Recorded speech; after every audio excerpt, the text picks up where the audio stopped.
شہزادی پہلی مدافع امامت و ولایت ہیں، پہلی مدافع امامت و ولایت، تو یہ سارا دفاع شہزادی کے لیے پہلو کے زخم سے زیادہ بڑی ولایت و امامت تھی نا، جس کے لیے بی بی گئیں، اور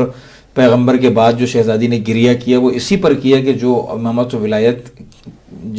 جس کا حق تھی اس تک وہ چیز نہیں پہنچی، مثلا امامت کو اور ولایت کو جس جگہ ہونا چاہیے تھا وہ مقام ان کو نہیں ملا۔ یہ سارا گریہ، یہ سارا شہزادی کا نوحہ، یہ ساری بکا اس وجہ تھی کہ بی بی چاہتی تھی کہ حقدار کو حق ملے،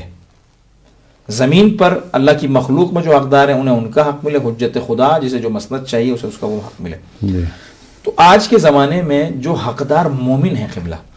میں اگر فاطمی ہوں، میں شہزادی سلام اللہ علیہ کی مصیبت پر رونے والا ہوں، تو پھر زمین پر شہزادی کا چاہنے والا کیوں مشکلات کا شکار ہے؟ کیوں؟ کیا میرا اور آپ کا فریضہ ہے؟ دیکھیں، جیسا کہ عرض کیا، یہ جو مشہور فرمان ہے ہمارے مولا کا، یہ فرمان یہ بتا رہا ہے کہ اگر مہدی کا ظہور چاہتے ہو تو سیرت فاطمہ کو اپناؤ۔ آپ دیکھیں، امیر المومنین صلوات اللہ علیہ، نبی کریم صلی اللہ علیہ وآلہ وسلم کی رحلت کے بعد چونکہ ولی پروردگار تھے اور حکومت پر نہیں پہنچ سکے، اب وہاں ہم دیکھتے ہیں کہ لوگوں کو بی بی نے اس 3 ماہ میں، یہ 3 مہینے کی جو مدت ہے، اس میں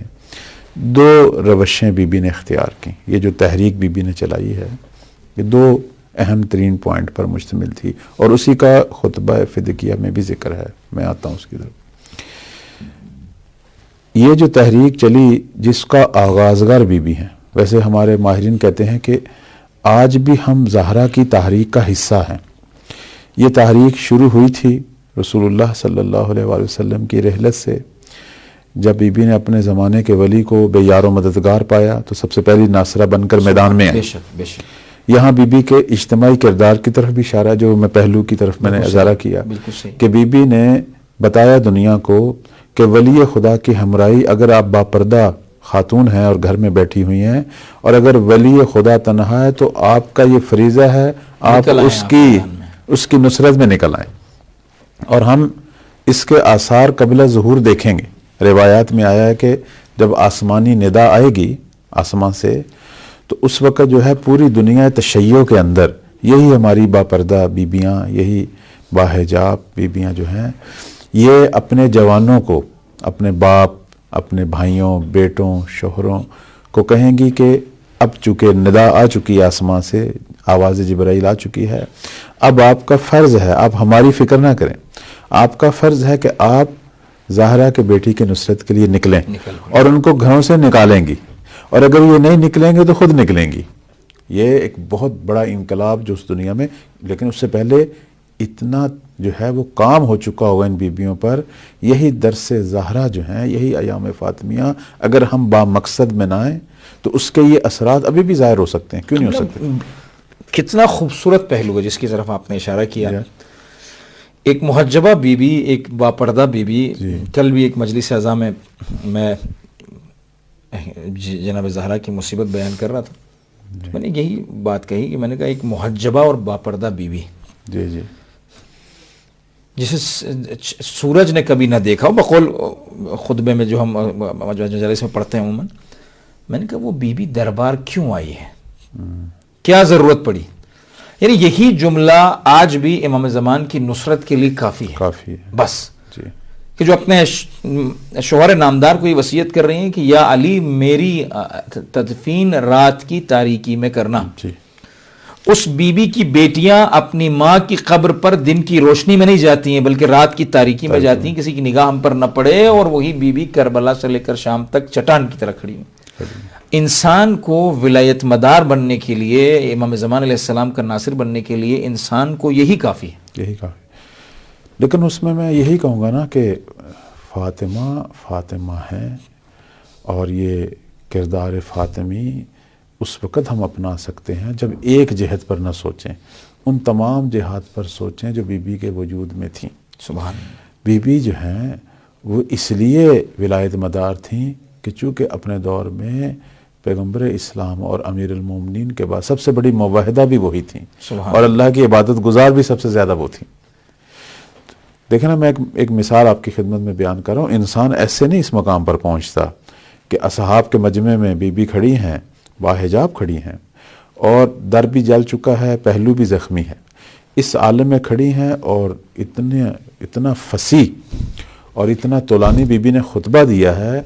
کہ ظلم کرنے والے اور جو ظلم دیکھ رہے تھے سب کی فریادیں اور سب کے رونے کی آوازیں جو ہیں وہ مسجد سے بلند ہو رہی ہیں، ٹھیک ہے،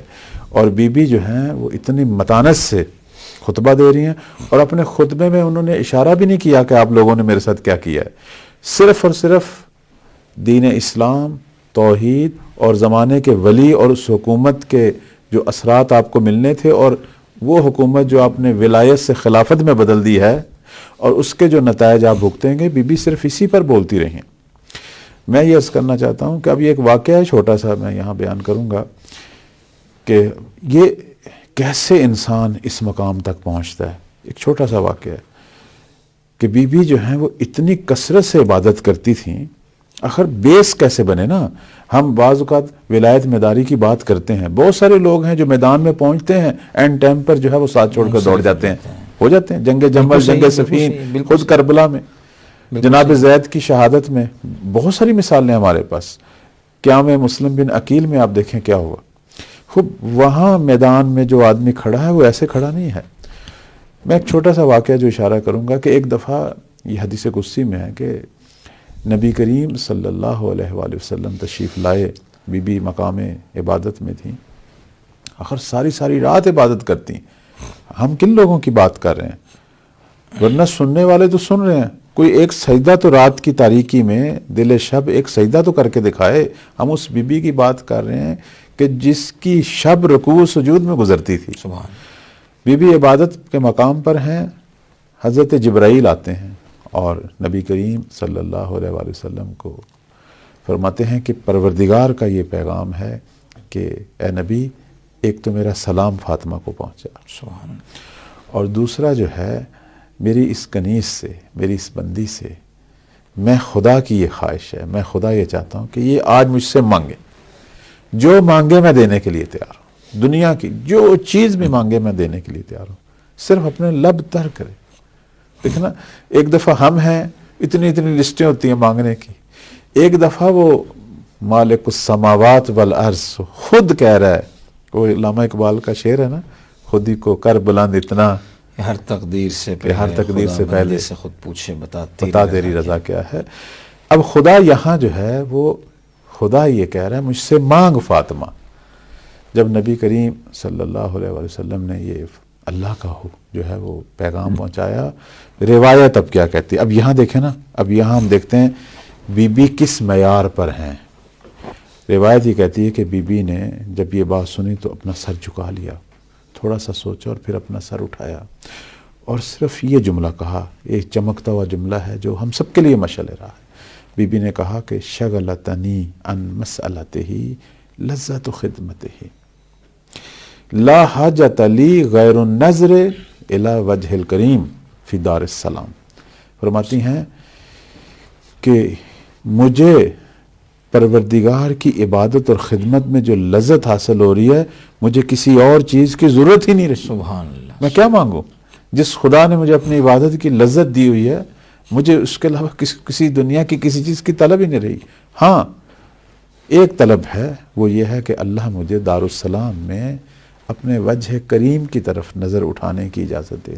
کہ میں خدا کے وجہ کریم کا نظارہ کروں، سبحان، اور مجھے کچھ بھی نہیں چاہیے، کچھ بھی نہیں چاہیے دنیا کا۔ اب آپ دیکھیں نا،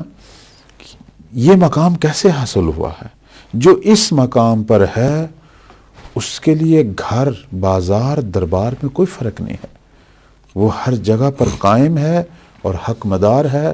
اور حق پر موت کو جس طرح کی موت ہو سے گلے لگانے کے لیے تیار ہے۔ اس لیے تو بی بی حجت ہیں۔ یہ جو ہمارے سارے ائمہ اس راہ میں شہادتیں پائی ہیں، وہ اپنی ماں زہرا کو دیکھ کر انہوں نے شہادتیں پائی ہیں۔ اس لیے تو آپ دیکھیں امام عسکری کا یہ جو فرمان ہے کہ وہ ہم پر حجت ہیں، وہ راہ دے گئی تھیں۔ اب آپ دیکھیں ہمارے سارے ماہرین یہی کہتے ہیں کہ انقلاب مہدی کا آغاز کرنے والی بی بی زہرا ہیں. بے شک. مولا علی علیہ السلام کی حمایت میں بی بی اٹھی ہیں. بی بی کو پتہ تھا کہ علی شاید میری اس تحریک سے، کوشش تو میں کروں گی، میں اپنی کوشش اپنا فریضہ سمجھ کے کروں گی، لیکن ممکن ہے علی حکومت تک نہ پہنچے، لیکن اس تحریک کا آغاز کروں گی کہ بالآخر میرا ایک فرزند اس حکومت تک پہنچے گا اور دنیا کو بہشت میں بدل